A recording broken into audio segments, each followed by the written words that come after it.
Shinkansen Scramble! Thank you all for coming here. So, a little bit of crowd participation.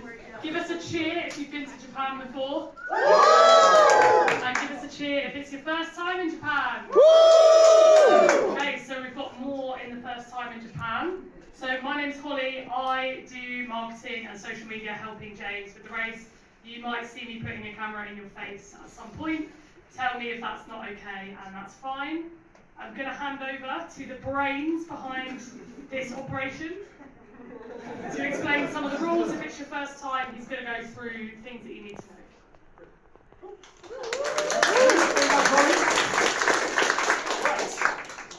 Ohayou gozaimasu. Shinkansen Scramble, New Yorker-so. So good morning and welcome to the Shinkansen Scramble, everybody. I don't know if I'm the brains. I don't know if some of the returners may testify against that, but we'll see. So now on to all of the boring things. So welcome all of you. It's so wonderful to see. We've got about 63 or 64 of you have checked in so far. We've got a pretty even split today between returners and first timers. It's wonderful to see such a strong mix between you. This is our first ever event in Asia. And thank all of you for making it a journey. Many of you have come so far to be here. So thank you so much.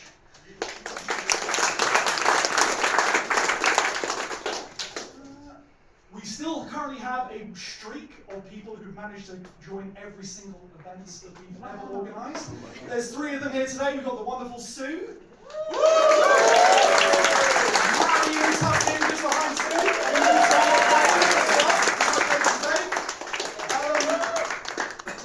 So we've got many other people here who've done 4, 5, 6 races. But all of you newcomers think, well, what's the chance do I stand against? We've got former winners, Alan as well, Bram, lots of people who turned in the top 5s.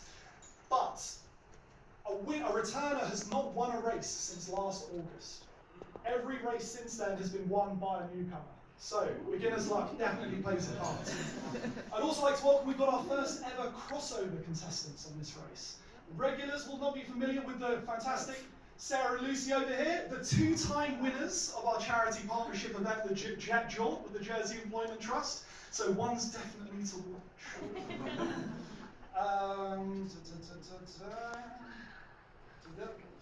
Right, in the under-18s category, we've got a bit of stiff competition. There's 3 of you here today, so no free rides. We typically sometimes may only have 1 entrant, so it becomes a bit of a participation trophy, but we've got some competition this time. So, now, on to some of the more practical elements.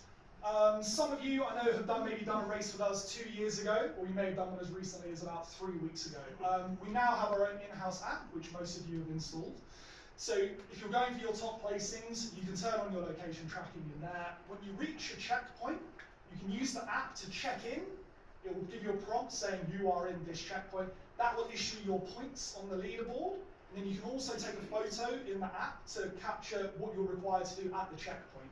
All of that will be detailed in your race packs. If you're just competing for fun and you want to log a finish and get a medal, and you don't really care about this crazy world of grinding yourself into the ground for 4 days, if you've got reasonable evidence at the end that you've completed the minimum requirement for the challenge, we will give you a medal. Now, the boring stuff as well, speaking from the side of our lawyers, safety. Follow the rules. Some of them I know may seem patronising, trivial, or downright insulting. Some of the ones about conduct, but nearly all of them are there because of things that have happened in the past. Disinformation. Mostly, there should be the Dave section. I think we've seen things like disinformation being put in the chats, etc., etc. I know everyone mostly is here wonderful and here for a great time, but do pay attention to the rules. Also, don't break the law, which was something that was coming up quite a lot with the Discord for a while. And yes, now, one thing to pay attention to, I know there's some people who don't even open the race packs and they wait for the digital version to come in about an hour or 2's time, delayed to penalise the AI participants. Inside your race pack, if you rip it open, alongside the race pack are also 2 Polaroid photographs, which will be critical to solving a couple of the checkpoints. So make sure to keep an eye out for those. The digital versions will come in an hour or 2. If you lose your pack or you find it easier to read on the screen, they will be coming out shortly. We've still got 12 minutes time. What else? Now, This format, I know many of you, traditionally we've got a background of running point-to-point races from London to Istanbul with country counting. Starting this year, we've also started to run these treasure hunt or points-based events. So I appreciate for the first timers, these are totally new, but also some returners, this may be your first time doing an event like this. So we'll give you the sort of brief concept of what is available for you to do during this event. All across Japan, there will be 21 of our traditional checkpoints with a points value of between 1 and 5. Unlike our other events, some of these are in more major cities and attractions, because you've all come a long way to be here. Some of them are in more niche hidden gems. 6 of those 21 checkpoints also have a bonus for the first arrivals. There'll be a time window activated, maybe a few hours or a shorter period, and there'll be bonus points. These are all detailed in the race packs. This affects your strategy. On some races, we had bonuses at every checkpoint, but it didn't work out super well, so now it's a subset of them. On top of those 21 standard checkpoints, there are 2 mystery ones, worth a certain amount of points. The location of those checkpoints is not detailed anywhere in the race packs, except for the 2 Polaroids. So you must look at the Polaroid and try and identify where this location is in Japan with no other information. When you get there, and when you're stood there, the app will allow you to check into it. It will then pop up, but it will not appear in any of the maps before that point. We also have another new concept. Appreciate this is a lot of information, but it's all in packs if you can't hear me, or this is all going in one ear and out the other. We also have a new concept called bonus tasks. These are location agnostic things that you can do that will earn you points. Some are particular things you could go and do or see. One of them is a resting mechanism we have that's worth points. Now in the app, there's a section where you can see a list of these and you mark them off on an honor system. But if you do it disingenuously, the penalty is the value of the points doubled. So you'll want to mark them off at the correct time. The evidence you need to mark them off will also be detailed in the race packs. And yeah, of course, I mean, good luck as well. We're all here. We've got a few more minutes before we get going, so I've already seen one hand going up. I can field a few questions. Can I say something about the shared content? Yeah, we can come back to that in 2 seconds if you want to stay here and then we'll cover that. Sam, I can see a question from you. Yes, Sue told me about this within 30 minutes getting to somewhere first. Is that not being done this time? That's the bonus points. So for 6 of the checkpoints, the first person to get there, they will get bonus points for being the first arrival. So that to disincentivize people sprinting to every checkpoint to be the first person there, which can get quite dangerous, that bonus then lives for a period of time. It's all detailed in the race packs. But it was 30 minutes in Belgium, in the Benelux. On this event, because it's a larger scale, some of the windows last longer. So 3 hours, 5 hours, it's all in the pack. So anyone who arrives in that window will qualify for the bonus points just by checking in. It will just grant you them. But then if you turn up 12 hours later, you just get the basic points.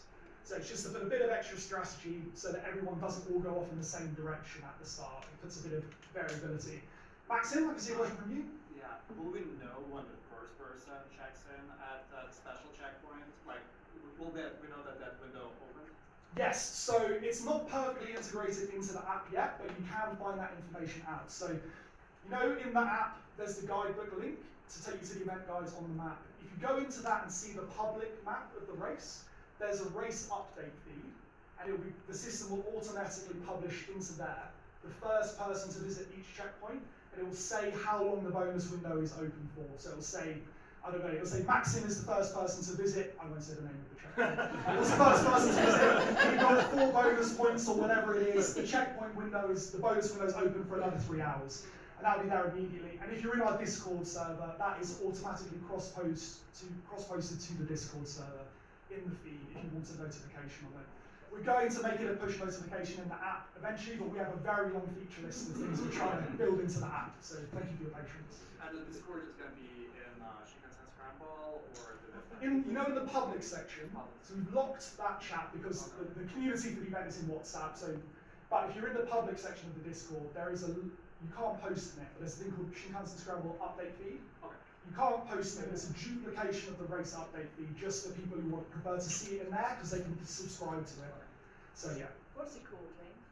What did you just say it was called? That feed?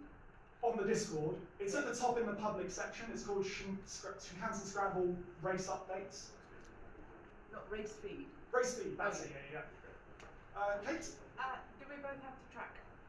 No, if you're in a team and you're planning to stick together for the whole time, will trust one of your devices. You've all got separate codes because we see it a lot. You start as a pair, you might have a bit of an argument. Or one of you suddenly discovers that you're actually more competitive than you think, and the other person isn't. It's not uncommon. It's why our rules don't really define teams as a thing, so you can split up. But if you do stick together for the whole thing, we will trust one device. Because we'll back it up if you do win with the fact you've got tickets lined up in the deeper evidence, so don't worry, it's not a mechanism for cheating either. Adam? So that means the bonus task points, everyone can get them, or just the first person to finish the task? Anyone within the window. Ah, okay. So there's a time window on the bonus, and that also helps to cover teams, because if it was literally the first person and there were two of you, only one person would get the points and it wouldn't work. So it covers a time window in this event of between 2 and 5 hours, and that's to handle teams, but also to stop people sprinting for a checkpoint. So also the tasks, not just the checkpoint bonus points. None of the bonus tasks have first completion points. Only 6 of the 21 normal checkpoints have a first survival bonus. Complicated, but it's all in packs. So anyone who completes a task, no matter when they complete it, gets the points? Yes, the tasks can all be completed by anyone. Anytime during the race. Yes, yes. To supplement that, because it could be critical, I know people will be strategizing about this. If there's a tie break on points, unlike in Belgium, the tie break will be determined by who hit that score first. So if 2 people finish, let's say Bram and Mike both finish on 30, 40 points, let's say 40. If Mike hit 40 at 9 AM and Bram hits it at 10 AM, you've won, as long as you both get to the finishing time. We've done this so that you don't all have to rush to the finish venue and sit on the street in Cherbourg for 2 hours. So as you saw in Brussels, a lot of people having to come to the venue very tired, maybe 90 minutes before they really wanted to, so we've changed that mechanism. Yes? For teams, is there any specific procedure we need to do to prove that we are that you and the other person you're teaming with is a team, or is it just No, so our rules are based on professional cycling and running, so everyone is entered as an individual. If you end up finishing in the top 10, and we're invigilating your evidence in a lot of detail, we'll be checking that you both have tickets that line up together, but you don't have to register as a team. You're free to split up. Something else we see a lot is some of you might have met someone right now, and you end up doing the whole race with them, so you don't have to notify us about teams. They're basically a completely informal structure. Some people might be thinking, well, surely you should have a teams category there, must be clearly advantaged in the race. Statistically, the larger your team, the worse you perform. You'll have different strategies. You'll be stood in a Tokyo metro station going, I think we should go to that platform, and none of us will say that platform, whereas usually one person being decisive, that we see better performance with solo entrants. Barbara? Yep. What's the minimum number of points? Great question. The minimum points requirement for this race will be 25. It might sound like a lot, but when you see what's available in the packs, it does make sense. This will be something that will be different in each event. In Belgium, it was 10, but that was fixed. It worked for the event, so 25. What's the maximum? Gosh, I haven't actually worked that out. But yeah, no, I mean, or it depends. You wouldn't be able to necessarily get all the bonuses. There's a hand up at the back there. Alan Lewis, first time racer. For today, what method of transportation you took, and if we got a JR pass, how do we do that? Yeah, great. So someone asked this, I think, in the announcement chat earlier. So obviously, a lot of you are traveling on Japan rail passes.